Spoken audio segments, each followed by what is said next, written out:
Assalamualaikum warahmatullahi wabarakatuh. Kami dari kelompok 5 ingin mempresentasikan tentang kajian ayat dan hadis tentang riba dan sebab-sebab pelanggarannya. Terlebih dahulu perkenalkan, nama saya Nando Reza Kurnia Ramadhani.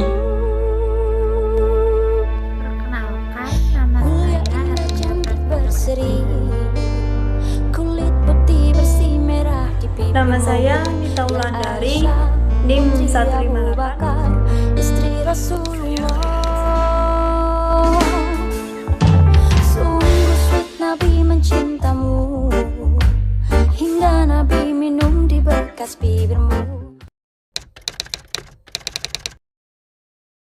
Di sini saya akan menjelaskan tentang pengertian riba.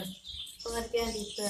Riba berasal dari bahasa Arab aziyadah yang berarti tambahan. Sedangkan menurut istilah, riba berarti pengambilan tambahan dari harta pokok atau modal secara lama. Prinsip utama dalam riba adalah penambahan, yaitu penambahan harta atas harta pokok tanpa adanya transaksi bisnis yang real.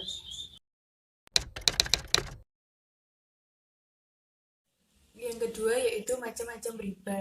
Riba menurut ulama dibagi menjadi dua, yaitu riba fadli dan riba nasi'ah. Yang pertama, riba fadli, jual beli yang mengandung unsur riba pada barang sejenis dengan adanya tambahan pada suatu barang tersebut.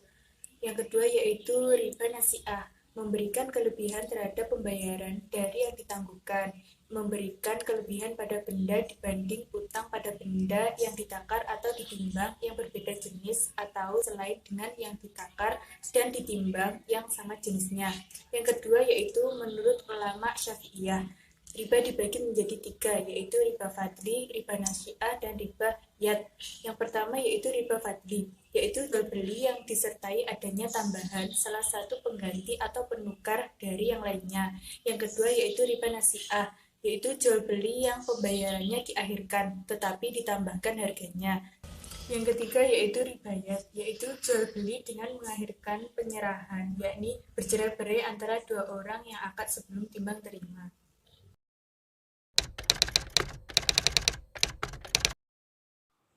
Baik, di sini saya akan menjelaskan tentang hukum riba dan dalil keharaman riba dan ayat-ayat yang menjelaskan tentang riba. Hukum melakukan riba adalah haram menurut Al-Quran, Sunnah, dan ijma' para ulama. Keharaman riba terkait dengan sistem bunga dalam jual beli yang bersifat komersial. Di dalam melakukan transaksi atau jual beli, terdapat keuntungan atau bunga tinggi melebihi keumuman atau batas kewajaran sehingga merugikan pihak-pihak tertentu. Riba diharamkan berdasarkan Al-Quran, Sunnah, dan ijma'. Di Al-Quran itu sendiri terdapat di Quran surat Al-Baqarah ayat 275 dan Quran surat Al-Baqarah ayat 278 dan sampai 279. Di Al-Quran surat Al-Baqarah 275 yang artinya Allah telah menghalalkan jual beli dan mengharamkan riba. Dan di Quran surat Al-Baqarah 278 sampai dengan 279 yang artinya hai orang-orang yang beriman, bertakwalah kepada Allah dan tinggalkan sisa riba yang belum dipungut jika kamu orang-orang yang beriman. Jika kamu tidak mengerjakan atau meninggalkan sisa riba, maka ketahuilah bahwa Allah dan Rasul-Nya akan memerangimu. Dan jika kamu bertobat dari pengambilan riba, maka bagimu pokok hartamu, kamu tidak menganiaya dan tidak pula dianiaya. Dan di sunnah itu sendiri terdapat di hadis riwayat Bukhari Muslim dan hadis riwayat Abu Daud.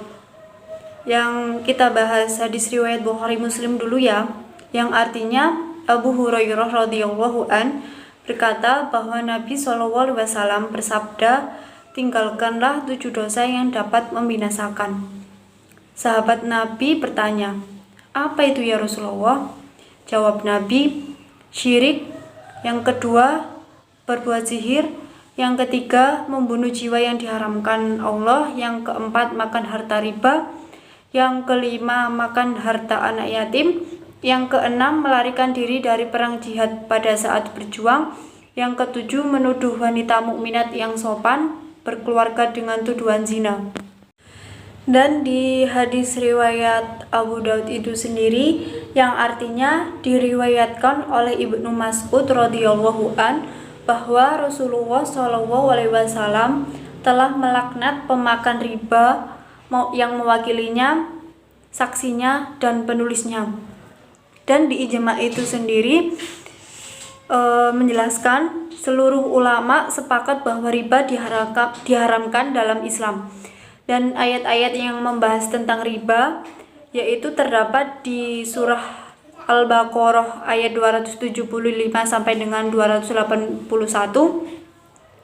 Ali Imran ayat 130 sampai 136, An-Nisa ayat 160 sampai 161, Ar-Rum ayat 38 sampai dengan ayat 39.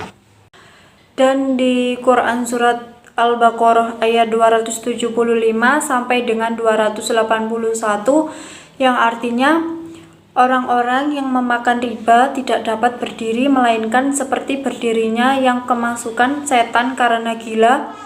Yang demikian itu karena mereka berkata bahwa jual beli itu sama dengan riba, padahal Allah telah menghalalkan jual beli dan mengharamkan riba.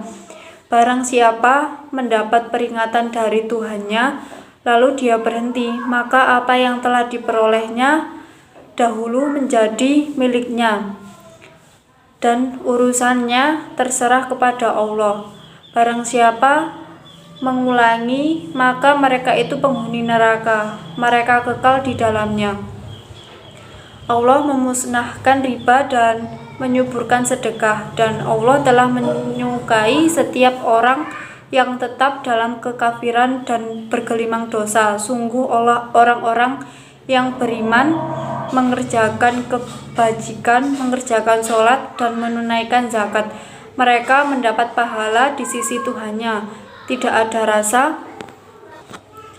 takut pada mereka dan mereka tidak bersedih hati. Wahai orang-orang yang beriman, bertakwalah kepada Allah dan tinggalkan sisa riba yang belum dipungut jika kamu orang beriman. Jika kamu tidak melaksanakannya, maka umumkanlah perang dari Allah dan Rasul-Nya, tetapi jika kamu bertaubat, maka kamu berhak atas pokok hartamu. Kamu tidak berbuat zalim atau merugikan, dan tidak dizolimi dirugikan. Dan jika orang yang berutang itu dalam kesulitan, maka berilah tenggang waktu sampai dia memperoleh kelapangan. Dan jika kamu menyedekahkan, itu lebih baik bagimu jika kamu mengetahui.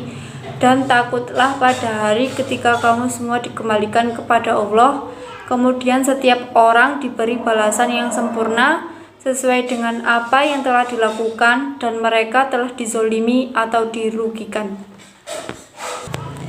Dan di surat Al-Imran ayat 130 sampai 136, yang artinya, wahai orang-orang yang beriman, janganlah kamu memakan riba dengan berlipat ganda, dan bertakwalah kepada Allah agar kamu beruntung.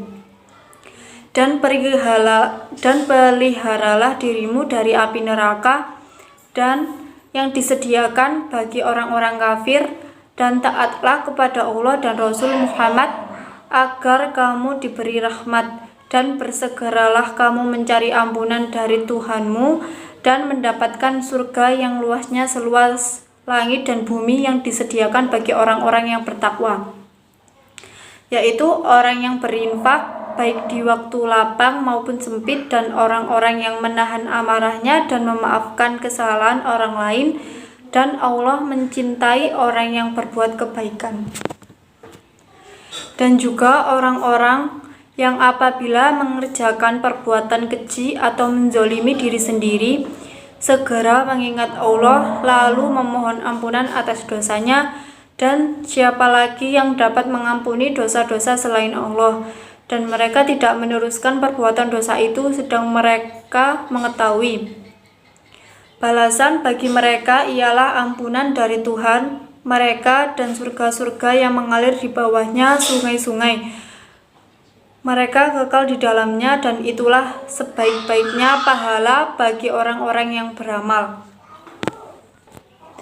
Dan di surat An-Nisa ayat 160 sampai dengan 161 yang artinya, karena kezoliman orang-orang Yahudi, kami haramkan bagi mereka makanan yang baik-baik yang dahulu pernah dihalalkan, dan karena mereka sering menghalangi orang lain dari jalan Allah, dan karena mereka menjalankan riba, padahal sungguh mereka telah dilarang darinya, dan karena mereka memakan harta orang dengan cara tidak sah atau batil, dan kami sediakan untuk orang-orang kafir di antara mereka azab yang pedih. Dan di surat Ar-Rum itu sendiri ayat 38 sampai dengan 39 yang artinya, maka berikanlah haknya kepada kerabat dekat, juga kepada orang miskin dan orang-orang yang dalam perjalanan. Itulah yang lebih baik bagi orang-orang yang mencari keridhaan Allah, dan mereka itulah orang-orang yang beruntung.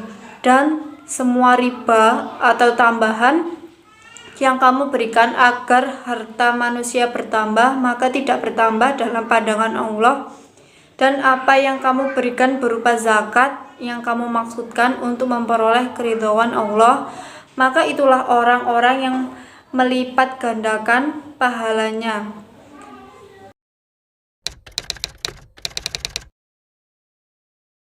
Selanjutnya, tafsir ayat-ayat tentang riba yang ditafsirkan oleh Quraisy Shihab.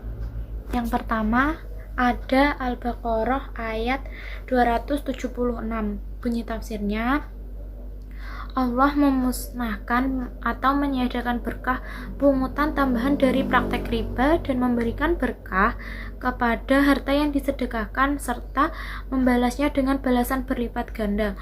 Allah tidak menyukai orang-orang yang terus menghalalkan segala yang diharamkan seperti riba, begitu juga terhadap orang yang terus melakukannya. Di sini disampaikan bahwa Allah itu mengambil berkah atau manfaat dari harta yang diperoleh dari riba, dan Allah memindahkannya kepada harta yang disedekahkan dan serta Allah membalasnya dengan balasan yang berlipat ganda. Jadi dari harta yang disedekahkan itu kita akan mendapat balasan yang berlipat ganda dari Allah. Selanjutnya ada Al-Baqarah ayat 280 yang bunyi tafsirnya,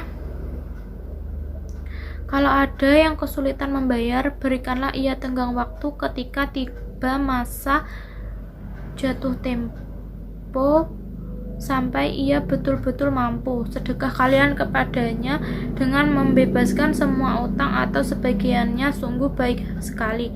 Itu jika kalian tahu dan mengerti pesan-pesan moral dan kemanusiaan yang diajarkan Allah. Nah, jika ada saudara kita yang meminjam uang, nah ketika jatuh tempo ia belum mampu melunasinya, nah sebaiknya kita mengikhlaskan atau memberikan dia tenggang waktu yang lebih agar ia bisa membayarnya. Alangkah lebih baiknya jika kita menyedekahkan uang kita dengan cara melunaskan hutangnya atau mengikhlaskan hutangnya. Sedekah yang seperti itu amatlah bermanfaat. Selanjutnya ada Al-Quran surat Ali Imran ayat 130 yang bunyi tafsirnya, wahai orang-orang yang beriman, janganlah kalian menarik piutang yang kalian pinjam kecuali pokoknya saja. Janganlah sampai kalian memungut bunga yang terus bertambah dari tahun ke tahun hingga berlipat ganda. Dan takutlah kepada Allah juga, jangan mengambil atau memakan harta orang lain dengan jalan yang tidak dibenarkan, karena kamu sekalian akan bisa berhasil dan beruntung hanya bila menjauhi riba, banyak maupun sedikit. Di sini Allah melarang kita untuk melakukan atau memberikan bunga yang berlipat kepada orang yang berhutang, karena jika diberi bunga yang berlipat terus bertambah dari tahun ke tahun, dari waktu ke waktu, orang itu tidak akan bisa melunasinya. Seperti itu. dan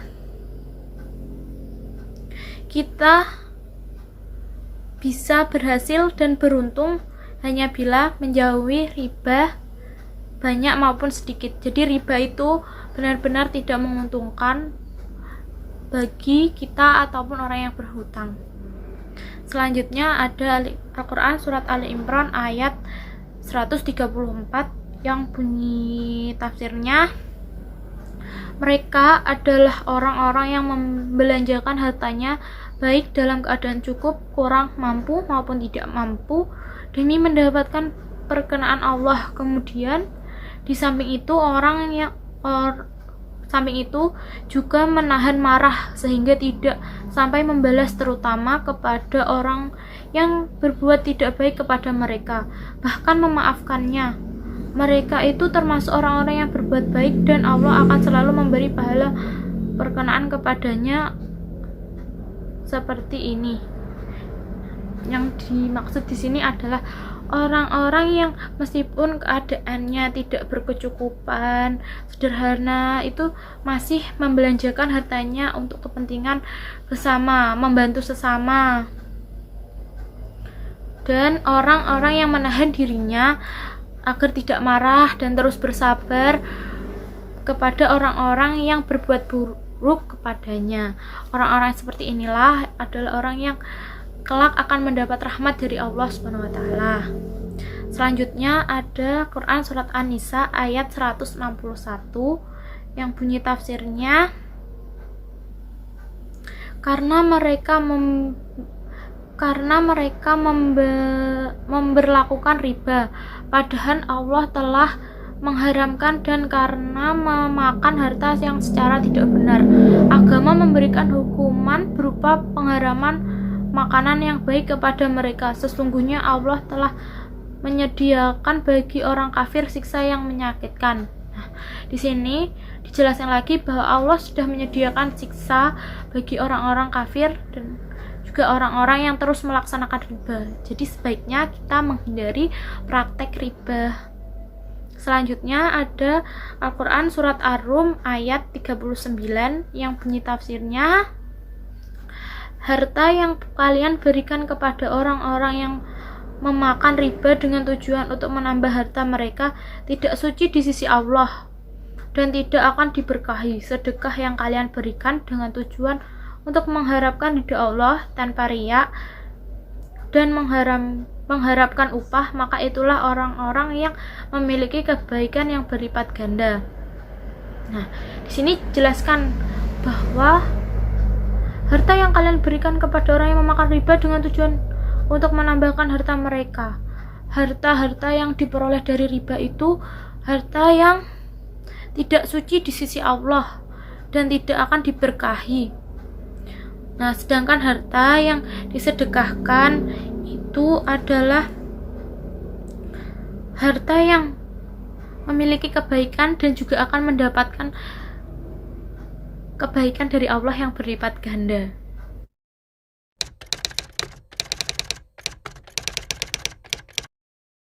Hal-hal yang menimbulkan riba. Yang pertama adalah tidak sama nilainya. Yang kedua, tidak sama ukurannya menurut syara, baik timbangan, takaran maupun ukuran. Yang ketiga, tidak tunai di majelis akad. Contoh riba penukaran. Salah satunya adalah seorang menukar uang kertas dengan nominal 10.000 dengan uang receh 9.950. Uang yang 50 tidak ada imbangannya atau tidak tamasyul, maka uang receh 50 adalah riba hukumnya.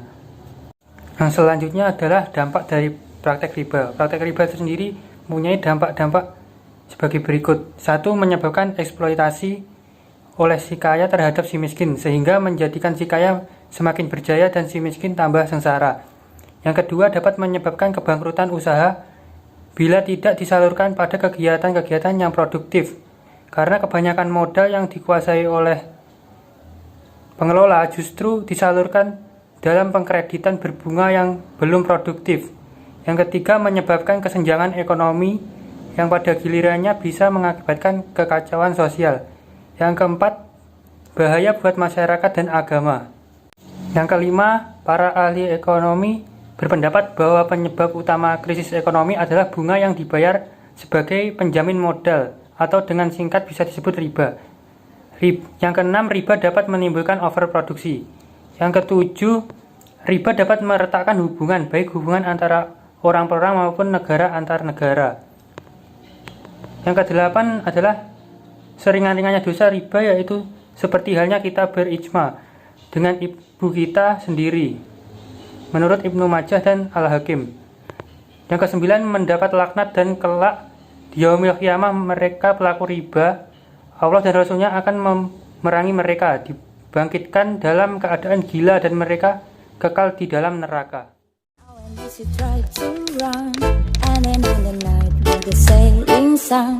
See when